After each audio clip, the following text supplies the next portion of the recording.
देखिए, एक तो बिहार राज्य विद्यालय सेवा आयोग संशोधन विधेयक पास हुआ है और दूसरा बिहार विद्यालय परीक्षा समिति संशोधन विधेयक पास हुआ है। तो इन दो जो सेवा आयोग का विधेयक को पास करने का औचित्य है कि कुछ शैक्षणिक संस्थानों में पूर्व से आयोग नियुक्तियां कर रहा था, असिस्टेंट प्रोफेसर्स की, लेकिन कुछ ऐसे शैक्षणिक संस्थान छूटे हुए थे जहां पर आयोग अपनी नियुक्तियां नहीं कर पा रहा था। उसी में एक एकरूपता लाने के लिए ये संशोधन किया गया और दूसरा जो विधेयक लाया गया बिहार विद्यालय परीक्षा समिति में, तो उसका मुख्य उद्देश्य है कि टेक्नोलॉजी का कैसे ऑनलाइन परीक्षा का इस्तेमाल किया जाए और एग्जामिनेशन सेंटर्स पे एग्ज़ाम हो, और साथ ही साथ हम लोग को फॉरवर्ड लुकिंग रहना चाहिए, टेक्नोलॉजी का इस्तेमाल करना चाहिए, कंप्यूटराइजेशन का। लेकिन इसका मतलब ये नहीं है कि कोई घर बैठ कर के ऑनलाइन एग्ज़ाम दे रहे हैं। एग्जामिनेशन सेंटर्स पे एग्ज़ाम होंगे और बिल्कुल ट्रांसपेरेंट होगा, कदाचार रहित होगा। लेकिन आपने देखा होगा अभी आज ही विधानसभा में एक बिल लाया गया एंटी पेपर, उसका ये, जी हाँ, अगर कहीं से कदाचार की सूचना मिलती है और पेपर लीक का होता है तो उसमें सख्त कानून बनाए जा रहे हैं। तो उसके तहत यहाँ पर भी कार्रवाई होगी निश्चित रूप से। ये सारे 1 करोड़ का जुर्माना, जी, 10 साल की जेल, ये सारी चीज़ें उस बिल में है और वो कल काउंसिल में भी लाया जाएगा। उसके बाद हम लोग उस इनैक्टेड हो जाएगा। तो ऐसा नहीं है कि ऑनलाइन परीक्षा और जो भी होंगी तो उसको एक हम लोगों ने संरक्षित भी किया है उस एक्ट के द्वारा हम लोग करें। शिक्षकों की ट्रांसफर पोस्टिंग का मामला कहाँ तक पहुँचा? देखिए, अभी तो हम लोगों ने एक कमेटी बनाई है सेक्रेटरी के साथ और उस पर हम लोग स्टडी कर रहे हैं। बहुत सारे आवेदन भी आए हैं, तो उस पर निश्चित रूप से एक ह्यूमैनिटेरियन अप्रोच ले करके, लेकिन साथ ही साथ अनुशासन भी बना रहे और शिक्षा का स्तर बना रहे, उसमें कोई गिरावट नहीं हो और शिक्षक स्वेच्छा से अपना योगदान दें। सबको मिलेगा मंचाना? ऐसी कोई बात नहीं है। जब भी कोई पॉलिसी बनती है तो अधिकांश लोग को हम मद्देनज़र रख के पॉलिसीज़ बनती है। हो सकता है कुछ लोग उससे संतुष्ट ना हो, लेकिन ऐसी पॉलिसी हम लोग ज़रूर बना रहे हैं कि अधिकांश शिक्षक उससे संतुष्ट। अच्छा, राजद वाले कह रहे हैं कि शिक्षा विभाग में एक और बड़ा घोटाला हो गया है, टैबलेट घोटाला। अभी तो कोई टैबलेट, जहाँ तक मेरी समझ है, कोई परचेज नहीं हुआ। जहाँ तक मुझे पता है, मैं पता करूँगा, लेकिन शायद अभी तक कोई परचेज नहीं हुआ है। तो सुना आपने कि शिक्षा मंत्री सुनील कुमार जी ने क्या कुछ कहा है, बता दिया है कि आखिर इसका असर बिहार की शिक्षा व्यवस्था पर कैसे पड़ने जा रहा है। देखिए, उनसे हमने शिक्षकों की ट्रांसफर पोस्टिंग को लेकर भी सवाल पूछा था। हमने जानने की कोशिश की थी कि क्या वाकई में तमाम शिक्षकों को मनचाहा जिला मिलेगा। तो इस पर भी शिक्षा मंत्री ने सब कुछ साफ कर दिया है, बता दिया है कि आखिर कमेटी किन मुद्दों पर विचार कर रही है और क्या कुछ होने जा रहा है, क्या कुछ बता रहे हैं इसको लेकर शिक्षा मंत्री सुनील कुमार जी। एक बार आप फिर से उनको सुनिए।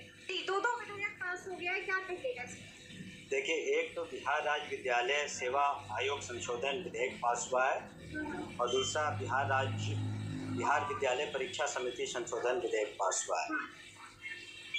तो इन दो जो सेवा आयोग का विधेयक को पास करने का औचित्य है कि शैक्षणिक संस्थानों में पूर्व से आयोग नियुक्तियां कर रहा था, असिस्टेंट प्रोफेसर्स की, लेकिन कुछ ऐसे शैक्षणिक संस्थान छूटे हुए थे जहां पर आयोग अपनी नियुक्तियां नहीं कर पा रहा था।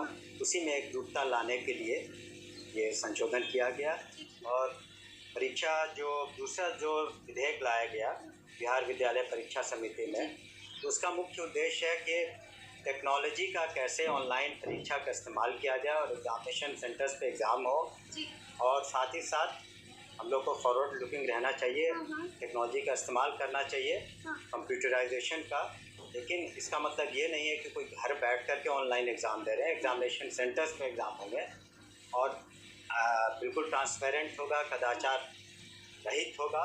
लेकिन आपने देखा होगा अभी आज ही विधानसभा में एक बिल लाया गया एंटी पेपर, उसका ये, जी हाँ, अगर कहीं से कदाचार की सूचना मिलती है और पेपर लीक का होता है तो उसमें सख्त कानून बनाए जा तो रहे उसके तहत यहाँ पर भी कार्रवाई होगी। निश्चित रूप से। ये सारे 1 करोड़ का जुर्माना, जी 10 साल की जेल, ये सारी चीज़ें उस बिल में है जी। और वो कल काउंसिल में भी लाया जाएगा। उसके बाद हम लोग उस पर इनेक्टेड हो जाएगा।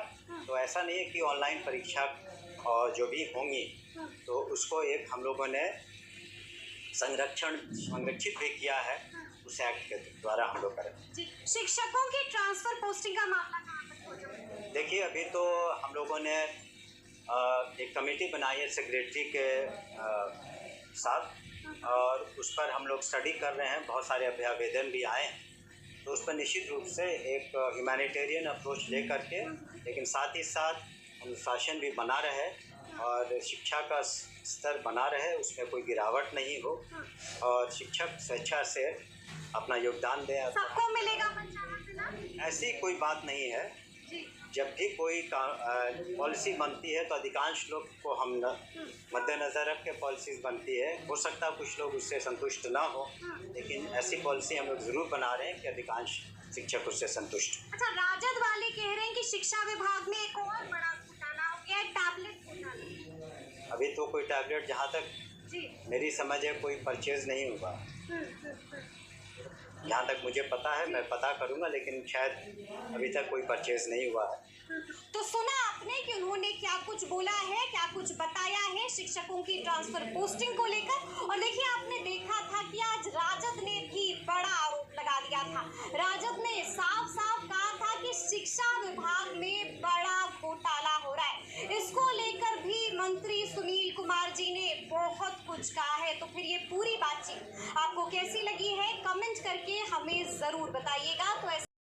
तो दोस्तों, आप लोगों ने स्पष्ट रूप से सुन ली, बड़ी अपडेट आ रही है भाई। बिहार के शिक्षा मंत्री का लाइव इंटरव्यू हुआ है, विधान परिषद से बाहर निकलते इंटरव्यू लिया गया। तमाम बातें जो है स्पष्ट रूप से की गई है। क्या कुछ होगा ये तो खैर समय बताएगा, पर एक बात तो क्लियर हो चुकी है कि बिहार के शिक्षा मंत्री एक्टिव मोड में हैं। कई सारे परिवर्तन चाहते हैं विभाग में और काफ़ी सख्त कानून, आपने देखा होगा कि जो पेपर लीक कानून है उस पर भी चर्चा हुई है। तो बहुत सारे मुद्दों पर चर्चा और सकारात्मक दिखाई दे रहा है आगे का पहलू। वीडियो को शेयर, लेटेस्ट अपडेट के चैनल के माध्यम से लगातार जुड़े रहिए। जितनी भी लेटेस्ट अपडेट आएगी हम सीधे चैनल के माध्यम से पहुँचाएंगे। धन्यवाद, जय हिंद।